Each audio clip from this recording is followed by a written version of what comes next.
All right. All right. So, Dr. Ben Oberts, I am here with. I just hit the recording button. This is a personal friend of mine, students. This is a good guy who literally was single handedly the gentleman who helped me through my college chemistry degree. And I'm very blessed. And we got to stand up in each other's weddings. So, this is a good guy to know.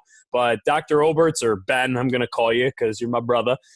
Ben, I appreciate you coming on. And we just kind of want to know your pathway from high school to where you ended up, and then just a little bit about your job and kind of every day what it's about. I think that's a great learning experience for students. So again, thanks for taking the time. And if you don't mind, kind of take us through the path of how you ended up where you are today. So the path of how I became Dr. Oberts, or as my wife likes to call me, fake doctor. I can't stand up when someone says, "Is there a doctor in the house?" No, they still have So to call the ambulance. It's true. yeah, it's a PhD, not an MD. She likes to remind me. But so starting off, high school, I came from a very science-oriented family. As Phil knows, he's met my family. Uh, so I was pushed slash encouraged into science, though my parents were very flexible in terms of what I was going to go into, what I wanted to do. They didn't necessarily force me into chemistry, but I was drawn to it. It's in the family. But as such, my mom made it very clear to me going into high school that study hall, things like that, were not going to be things that I was going to be able to take. I had to fill my class load with classes geared towards making myself prepared for college.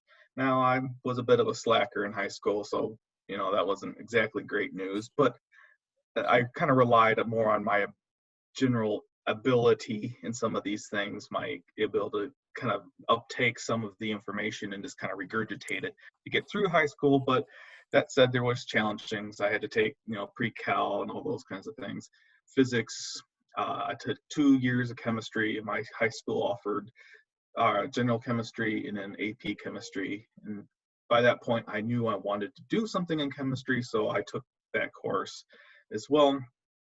But I filled my time with other types of classes. I took drafting, woodworking, metalworking. So there was a lot of different types of offerings that my high school had that I was able to take, including computer-aided drafting, to kind of round myself out, particularly the computer aspect. Science and computers nowadays go hand in hand. So the more computer work you can get your hands on, especially software, even just being able to really understand even the office programs, which sounds boring, and it is, but using styles and other things like that, those are going to be skills that would be very helpful. I wish I knew more about that back then that like I know now, but those things would be very helpful to help kind of round that my high school experience off.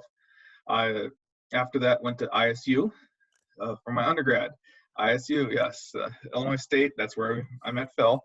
But yeah, so I joined the chemistry program at ISU. Now, though AP chemistry allows you to test out of general chemistry, I did okay on the AP exam.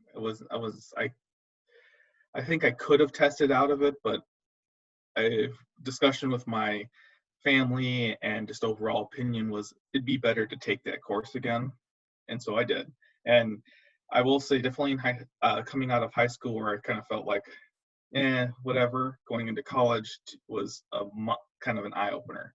Going to college, going to what you want to do, getting into those classes was vastly different because you're looking at classes that you care about mostly. You still got to take some stuff that make you a good person, will round you out, but you're taking courses in your field of interest, and that vastly changes everything because now you're committed to it.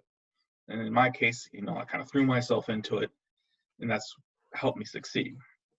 But coming in, taking that course again, even though I kind of had the AP material in there, really helped me understand it.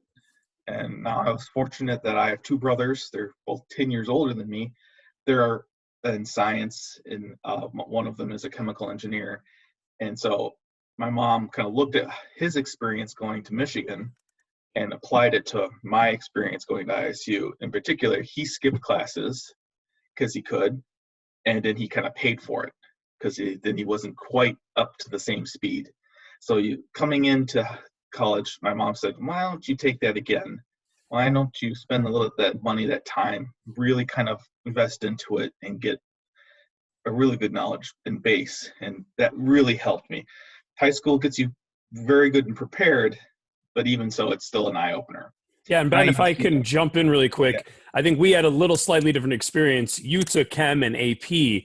I was not an AP student, so I didn't even know about AP classes. But in the end, we started school the same time, same classes. I would agree that with your AP knowledge, you were definitely more confident and prepared than me. But in the end, a lot of my students were academic and were not going to take AP. It is possible still to go into a degree of Chem. I would just say that I may have to grind a little bit harder than you from a perspective of that, just how much material you've gone over and covered versus me with just my academic background. But I want to make that clear to students yeah, that you don't have to do AP in order to get into it, but I think you definitely, it showed your confidence yeah, level was different than mine. yeah. And I would completely agree. It's not AP is it's helpful, especially if you're wanting to go into the hard sciences. Is that's you're not if you're going into academia or things like that. I don't think the AP class would probably be worth your time. If you know going before college that, I wanted to teach, maybe even teach sciences, I don't know if the AP class would be the best approach. There's probably some other classes that you could take that would maybe lend some knowledge to those skills that you would need in terms of speaking in front of people, conveying knowledge of all those kinds of things. Where I didn't get some of that until more when I was going close to grad school, where I had to convey scientific information to a scientific crowd of 100, 200 people. Right. And so that, there's a little difference there. And I would definitely agree with that. You don't have to have the AP courses. I just did. And that's how it kind of worked out for me. Okay, so Ben, you did your career at ISU, and we end up graduating. And at that time, after 4 years, we kind of had different decisions to make, right? Yeah. I was student teaching and went that world, and now the students listening to this are stuck with me right now. But you had a way different, a boatload of different options. So do you want to kind of talk about that and how grad school came about? Yeah. So as Phil said, like, our 4 years kind of came to an end. Now we could already see that we started to take different paths at that point. As he pointed out, he was doing more of the teaching, student teaching, getting prepared for all that. Or I had a co-op, an internship in industry. So I worked at Pfizer for 7 months, my last year of school, and that helped prepare me for more of an industry approach. Now that definitely kind of made a conflicting situation for me. Do I go to industry and make money, or do I go to grad school and further my degree? I think I made the right decision. Some of it is timing and how the world economy is and all that kind of stuff. Because I will tell you, at the time when I looked for jobs towards the end of graduation of my bachelor's, everything was PhD, PhD, PhD required. And after I got my PhD, everything was bachelor's, bachelor's, bachelor's required. But some of that was because of the financial and economic situation. I graduated with my PhD in 2009 in the economic downturn, the recession. They want, less talent with less money. So it's some of it, you can never guess that. But yeah, so at that time, I had to make that decision. I was fortunate. I got into Michigan State for grad school, and I decided after much thinking about it, because again, at that point, it's a big change. You're committing yourself to more school. Typically, by that point, you're like, "Oh, I'm done with school." But a few things with science grad school. First off, depending on what you're going into science-wise for grad school, a lot of times they pay you to go to grad school. I didn't. I paid $50 a semester at Michigan State at my time because I was doing research into things that the school would be able to patent potentially and sell. And so you got to keep in mind you're pretty much working for the university, not necessarily working for yourself. Yeah, you're getting the education, you're advancing maybe basic research, chemistry or physics or whatever, but you're working for the university, and as a result, they pay you in terms of a minimal pay to live and eat, and not having to pay school. Right. It's huge. Yeah, and that is huge. Where, I talk to some English or other majors that are, on the sociologies, things like that. They don't.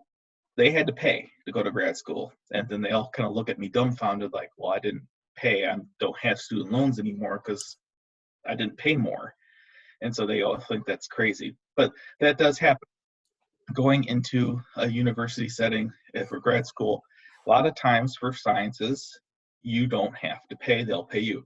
That's not a guarantee, depends on the school and everything else, but that's something to keep in mind. It's if you think financially you're going to be out of reach, that might not be the case. You'd have to investigate those programs and figure out what the situation would be. Now, that being said, I did decide to go to grad school, go into Michigan State. Grad school is a different ballgame.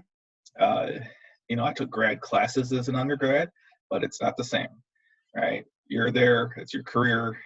Ideally, they want you there to do your work and not do any other jobs. And so you kind of have to really work on budgeting your time at school and research and then being able to live. The other kicker too with grad school is you're there for as long as your research works. And what I mean by that is that I was fortunate, I got out in 4 years. That's rare. And it's not because I'm smarter than the next guy or anything else. I was lucky and my research worked. I got a research project. I was able to advance and work. I had friends that were in my same program doing different research projects. They were there for 4 years, 5 years, 6 years, not because they're stupid or they couldn't do the work. It's just their project was not working sometimes or had more issues and it took longer. So it's not necessarily based on how well you do in terms of how smart you are and the like. But it's different. The classes, I don't have to take as many classes, but you're in the lab, you're doing research in the sense of you're getting in the lab, you're doing actual experiments. You have to design those experiments. It's not a book anymore where it says add A and B and you get C. You have to figure out what A and B is and then hopefully know what C is once you get it out. And if you don't, you have to figure it out.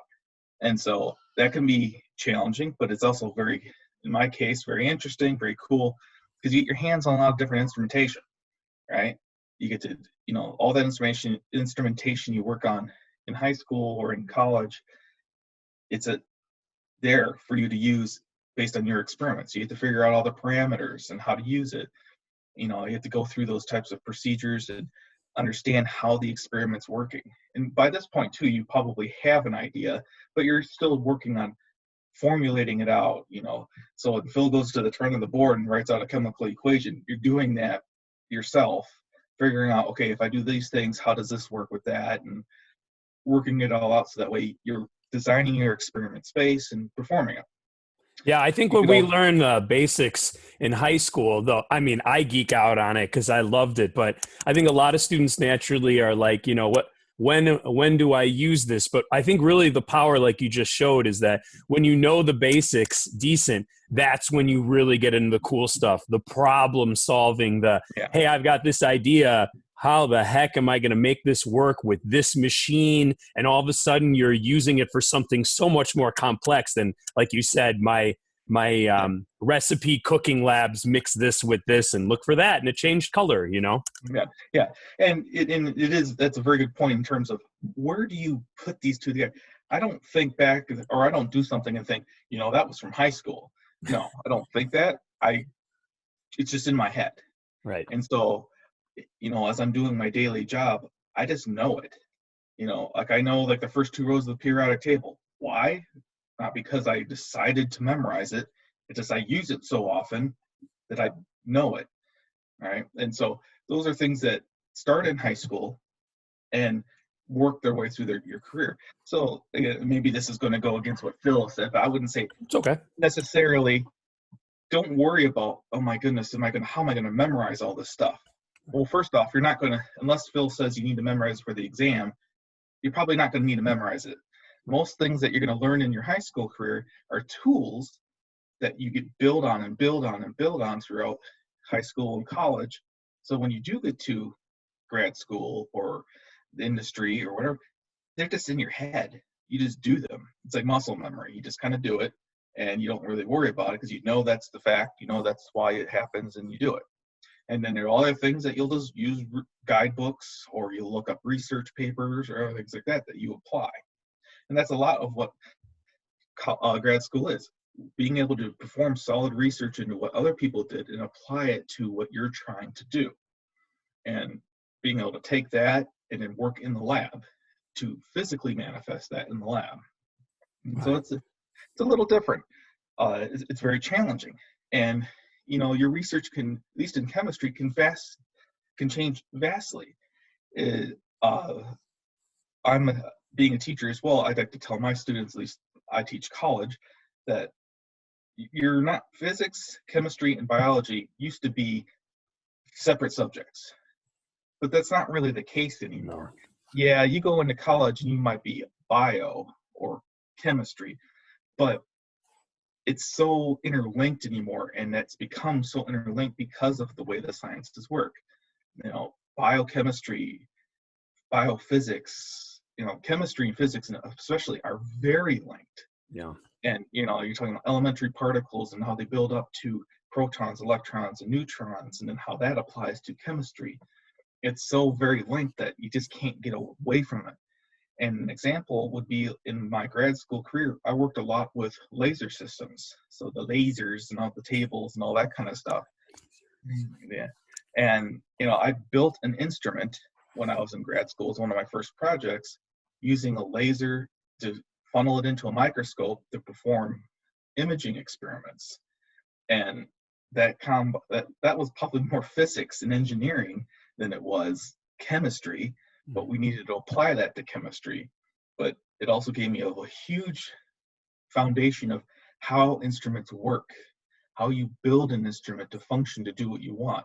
And that included programming a computer to do the software that I needed to analyze and take an image. And so there was a lot in there. And so a lot of hands-on time, a lot of working tools and, you know, plumbing, optics, and all that kind of thing. And then working on the computer to build my software program. There's a computer program called LabVIEW that is commonly used for these types of programs. But so it gives a visualization UI to do like C++ programming or any other types of general programming. Now, we don't really know quite what that is. Just really quick, and I think we have about 3 minutes left. I don't want to take up too much of your time too, but C++ and all that, what is that in general? What does that mean? Those are like computer languages. So Okay. computer code languages and the like.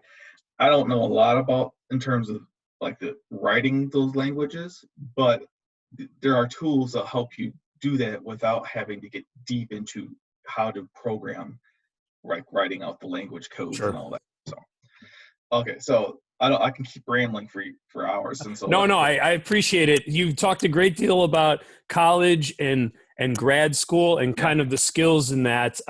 With about 2 minutes left in that, we'd love to know, what do you do and what's a typical day like for you as a chemist, Dr. Oberts? Yeah, so I'm going to kind of split this as quickly as I can into two different categories. Straight out of grad school, I was in the lab. I worked for a pharmaceutical company, and as such, I was doing work in the lab. So I was utilizing, we call it method development.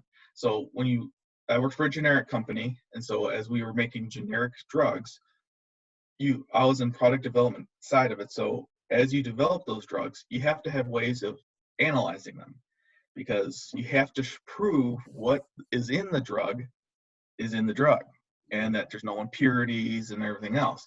And so we would have to work on mostly HPLC, which is high performance liquid chromatography, but various other techniques to analyze those drugs for the necessary components.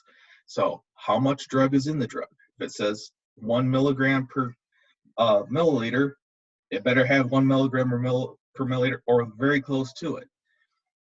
How many impurities is there, and all that. And so there are guidelines that the industry follows by the FDA, the USP, which is another organization that's non-government based that helps regulate pharmaceuticals, and some other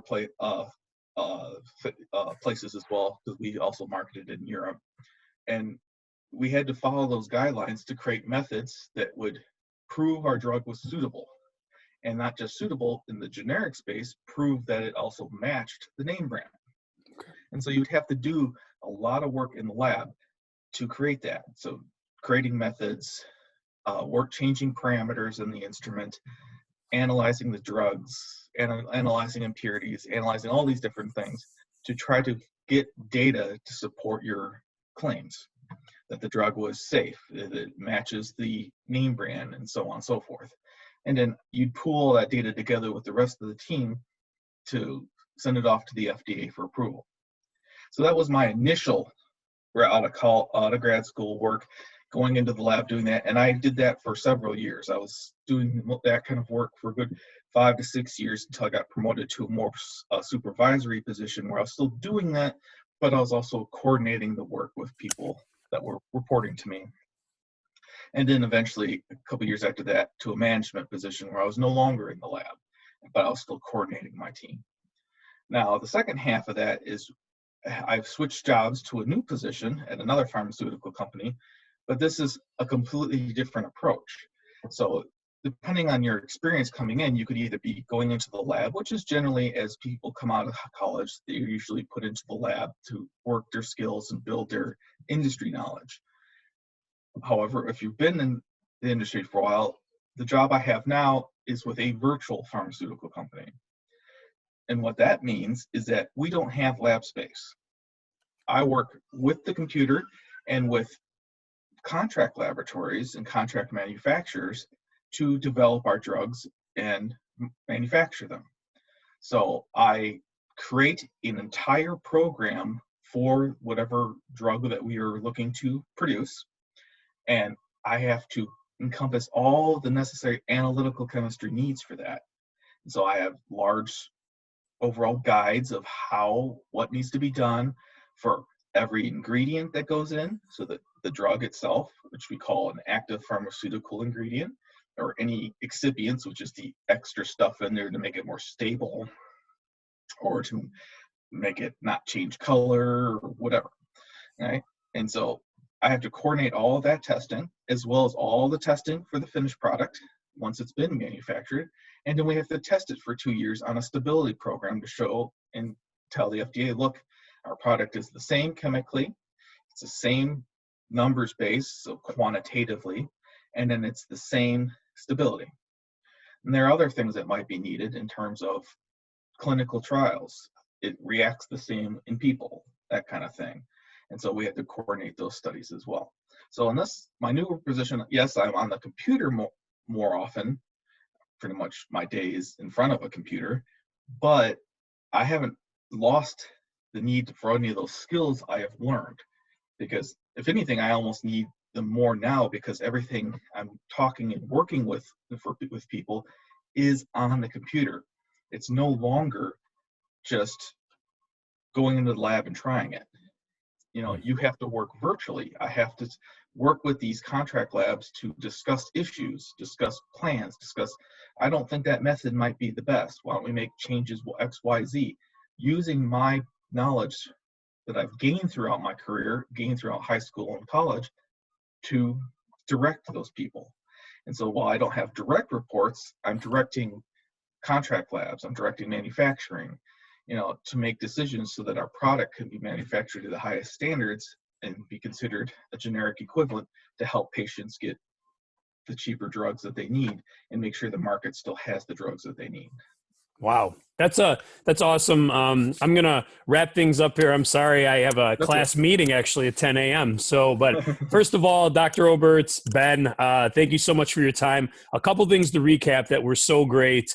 Knowledge is great, just having a foundation, because you went with chemistry, but it sounds like you're doing a lot of physics and a lot with computer work that overlaps with coding and knowledge, communications, management of people. So when you're a well-rounded person, it sounds like that can't hurt you, because there's so many different avenues. Yeah. And that's one thing, especially the communication and working with people. Scientists tend to be very aloof and kind of, isolate themselves from other people in social situations. That's not everyone, but that's kind of the overall look. And people can be great scientists, but terrible managers. Right. And so if that's a path you want to take, you need to work on those communication skills, working with people, being able to compromise, especially when it's not necessarily you going into the lab and you're telling people to do stuff. You have to be able to compromise and show them the value of the work they're doing. Because if they don't see any value in it, they're not going to want to do it. Right. And so you want to show them the big picture and include them in that vision going forward. A lot of management just isolates their workers. You don't want to do that. So. Understood. Well, I can't thank you enough for your time. This has been so valuable, and I think a lot of the chemistry classes are going to enjoy this. It's just good to hear examples in that. But thanks for your time. Stay safe at home, man, okay? And hopefully I'll see you like Christmas or something. Yeah, All right. Thanks, man. Take care. Yeah. Yeah.